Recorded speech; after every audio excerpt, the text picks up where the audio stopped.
Today on America's Court with Judge Ross. Goats do get out, but mine don't get out anymore. That's not what you said.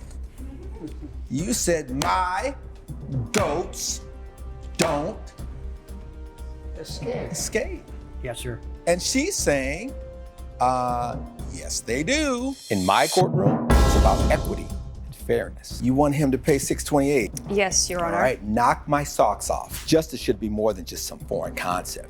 I actually want you to learn something. The law talks about something may in fact be true, but can they prove it? And that's what's tough. Fair, firm, compassionate. This is America's Court with Judge Ross.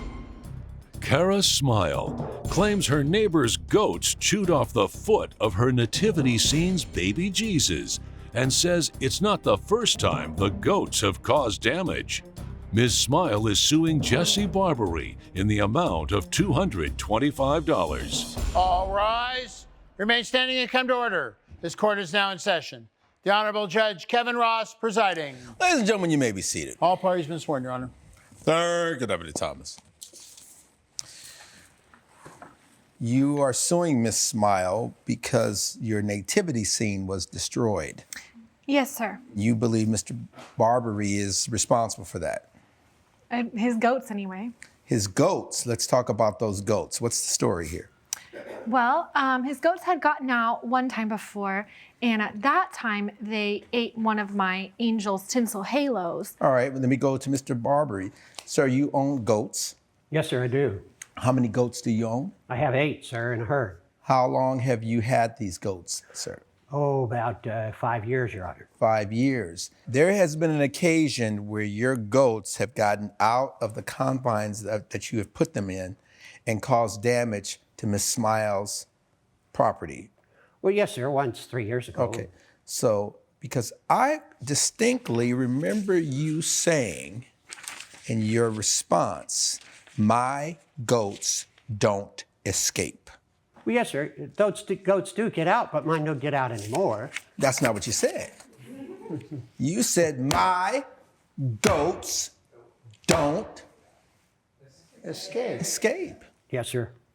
And she's saying, yes, they do. They've done it before. And let's talk about what is it that actually happened 3 years ago. Well, 3 years ago, I went out to check on my nativity scene. I always, like You to put a look at it. nativity scene out every year during the do. holidays. I do. You do? It really creates a nice Christmas tradition for people. I know other neighbors come by every year and they tell me how much they love it.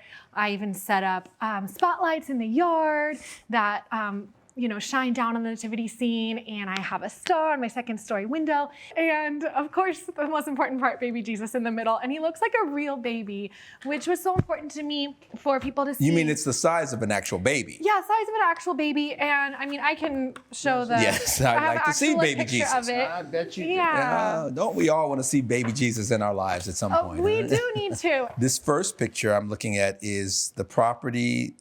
That would be Mr. Barbary's property across the This street. is his property with all the because trees. if you look in the bottom right, you can see There's a baby gate. Jesus' foot.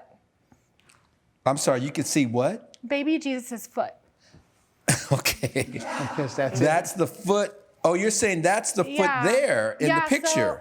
So in the morning when I saw Well, where do you live in proximity to where? just right across the street. I mean, it looks like the properties are pretty spaced out. It doesn't look like there's anyone that even lives near you, Mr. Barbary.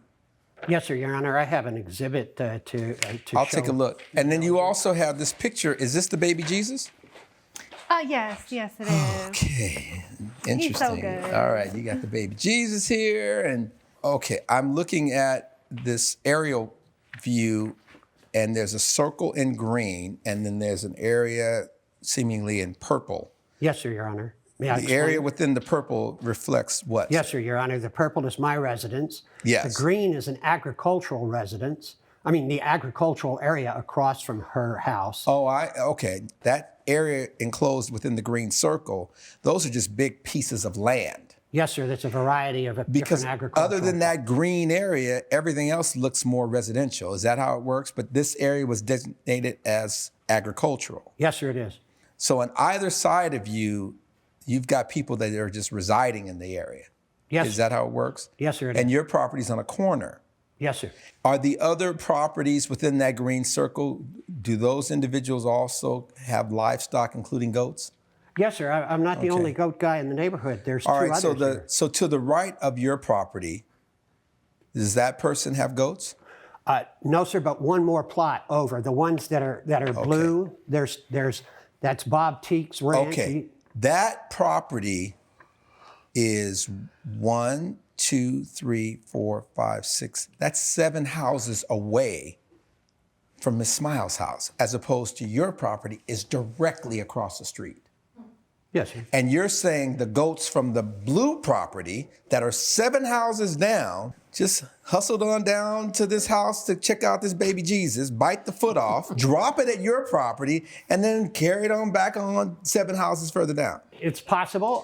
My goats didn't Well, get the out. moon is possibly made of cheese, but the probability is it's not. Coming up on America's Court. I find it hard to believe that she could think that my goats would take off their bells and then tiptoe across the street to eat the baby Jesus. And later, I almost won $2,000, but he changed my fantasy lineup without my permission. I was only trying to help her because she had a poor lineup that was not projected to do well, so I wanted to help her out. closed captioning provided by. If you'll be in the Los Angeles area and want to bring your case to court, call 1-888-552-6878. This is America's Court with Judge Ross. America's Court is back with the case of Kara Smile, who is suing Jesse Barbary for property damage. I don't know if they're on steroids or what, but I mean, that's a lot for those goats to be able to traverse in terms of getting to this one little property, when your property with 8 goats who has had an instance where the goats got out before. You're stretching me here, Mr. Barbary. I see the baby Jesus, and then what is this? What's the sign that says, please put baby Jesus back? Yes, because, so, I didn't want to just accuse Mr. Barbary and just think, right away it had to be him, even though it seems All likely. you knew is that baby Jesus was gone. I knew he was gone, yes. And I just feel like so often in Christmas, we're missing Jesus. We don't notice him. And then here we're missing him physically. And I just thought, I have to, try to turn the other cheek at first, like he always said. And so I thought, I'll just put up a little sign, please return baby Jesus, because maybe someone, young kids do it as a joke or something, And I also put it in our bulletin at church to let people know. Well, how long did it take before you saw the foot of the baby? Oh, that was just that morning, because I went across the street to talk to Mr. Barbary. For what purpose? Because those appeared to be goat droppings in the manger, and so well, it is a manger, and weren't there animals? Well, no. Okay. So they're all fake animals, otherwise, like the camel and everything. And so, and I take it your suspicion was, I know exactly who took this, but I want to give him the benefit of the doubt. Yes. And you had a conversation with Mr. Barbary. Yes. And sir, what did you say in response to her? My goats didn't get out that night. Right. And is that when you said, well, maybe I'm wrong and I'll put out a sign? Yeah. And then what caused you to now conclude that it was Mr. Barbary's goats?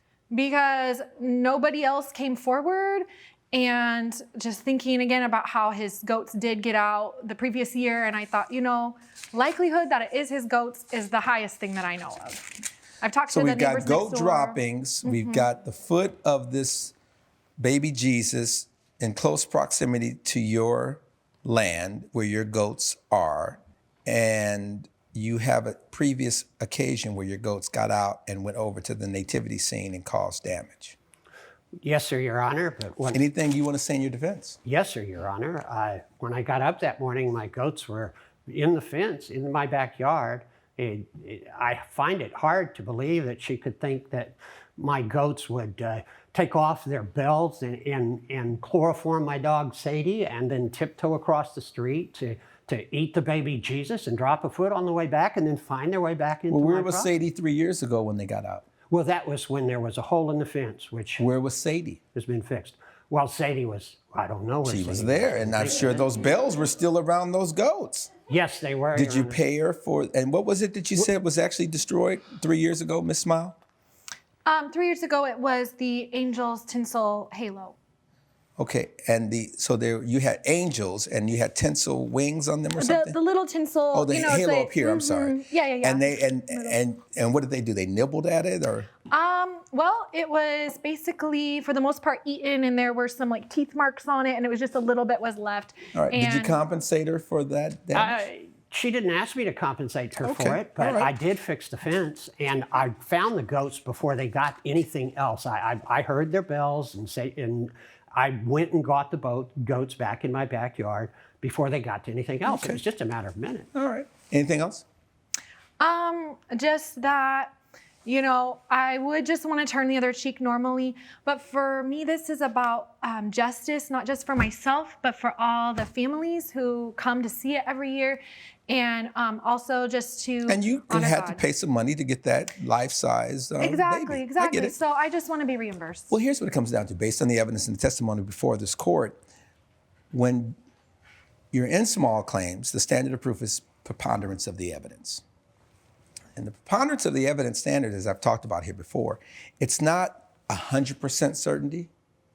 It's not even in a criminal case, because in criminal cases, you're dealing with people's life and liberty. So that standard is beyond a reasonable doubt. It's not saying it has to be beyond all doubt, but it has to be beyond a reasonable doubt in a criminal case. This is a civil case. Standard's lower. So when we talk about a preponderance of the evidence, we're just saying if there's a scale and if it tilts one way, is that enough to establish preponderance of the evidence? And the answer is yes. I find in this particular instance, the plaintiff has met her burden of establishing a preponderance of evidence that these goats caused the destruction and damage to the baby Jesus. Therefore, judgment will be in favor of the plaintiff in the amount of $225. That is the order. Case closed. All rise.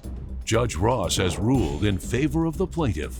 The defendant has been ordered to pay $225. Once Mr. Barbary pays me, I hope he comes over for Christmas. I still don't think it was my goats that ate her baby Jesus. Coming up on America's Court with Judge Ross. When I woke up on Sunday morning, my lineup was changed, and this other guy that was on my bench was in my starting lineup, and my ace in the hole was on the bench. Closed captioning provided by. This is America's Court with Judge Ross. Cheryl Marp claims her coworker changed the lineup of her fantasy football team without permission and says it cost her the title. Ms. Marp is suing Nelson Berman in the amount of $2,000. You almost won that fantasy league. Almost. And you're saying Mr. Berman was the reason that you didn't win. Yes. All right, prove your case. Well, we're here because I almost won $2,000, but he changed my fantasy lineup without my permission. I was only trying to help her because she had a poor lineup that was not projected to do well, so I wanted to help her out. We've become close through this fantasy league. Closer than close? I was hoping that, if she did well. How was it that you even had that access? I do IT. I'm an IT coordinator, so I was making my rounds, just doing the software updates. Okay. And she had left for the day. Okay. And so I was just making the rounds, and when I got to her computer. Wait, you have the ability to turn her computer on even if it's shut out? I had left it on. You left your computer on? I think it was like on snooze or something. Right, okay. I had left for the day. It was crazy. And what happened? On Saturday, I wanted to make sure that my lineup was set. So I had this, I'm gonna call it an ace in the hole. I was the odds on to win. I was going to win the whole thing. Based on what? I had a record of 12-1. Where were you ranked? Well, I had actually gotten out in the semifinals. I knocked him out in the semifinals by 1 point. And so now you're in the final, Correct. the last game. The championship. All right, take it from there. More. Okay. So I needed one more to win the whole thing, to win the $2,000. Okay. And how much was the entry fee? The entry fee was $200. And then what happens? And then when I woke up on Sunday morning, my lineup was changed, and this other guy that was on my bench was in my starting lineup, and my ace in the hole was on the bench. By that time on Sunday, it's too late to change my players. Right. And the guy that was switched in to my lineup only scored 5 points. The guy that I had, 36. Coming up on America's Court. And if she won because of your help, well, then maybe... it's on and popping. Yeah. Closed captioning provided by... This is America's Court with Judge Ross. America's Court is back with the case of Cheryl Marp, who is suing Nelson Berman for negligence. How did you find out that Mr. Berman was somehow involved? I looked at my phone and I saw that there was a missed call on my phone, but it was from an unknown number. And I never answer calls from unknown numbers. Neither do I. But there was a voicemail. So I listened to the voicemail, and it's Nelson on my voicemail telling me that he was on my computer at work and he saw that my lineup wasn't set and he could make the changes to help me if I wanted him to. But he didn't wait for me to call him. He just did it. Yeah, I just wanted to let her know that she was starting somebody that actually was questionable to even play. So, I see. I mean, it just seemed like the right thing to do. To ensure that she won. Yeah. And if she won because of your help, well, then maybe... it's on and popping. Yeah. I was hoping. Okay. I get that, I do, but I also lost $2,000. Right, and you're like, because he did where's this my without money at? Correct. Yes. I get you. You weren't projected to win. I would have, though. I guess in theory, some people would say, well, how do we know that? But everything being equal, when you didn't hear back from her, then that would have been, because you had enough sense to go, let me ask her. Yeah. You didn't get a response. So at least you could say, you know what, I wish you had called because I would have hooked you up and you would have won. As opposed to, I'm gonna do it anyway, and now we're on the other side of it. Why not at least just give her the $200 that she had? Because she's still out of pocket $200, especially if you're interested in her. Judge Ross's verdict when America's Court returns. Promotional consideration provided by... This is America's Court with Judge Ross. Based on the evidence and the testimony before this court, the gal was going to come down in favor of the plaintiff. This is actually an easy call. He had no business touching her stuff. And the fact of the matter is, she would have won. Had it been me, I would have said, let me give you the $200. Maybe we can go and have lunch, and at least see what happens. But the bottom line is there's nothing disputing or refuting the fact that she would not have otherwise gotten $2,000. You're gonna have to pay her that $2,000, right? That is your judgment. Case closed. Judge Ross has ruled in favor of the plaintiff. The defendant has been ordered to pay $2,000. Thank you, Judge Ross. I'm glad that you saw that I should have won the championship, and I'm glad that I get my money. Well, it just goes to show no good deed goes unpunished.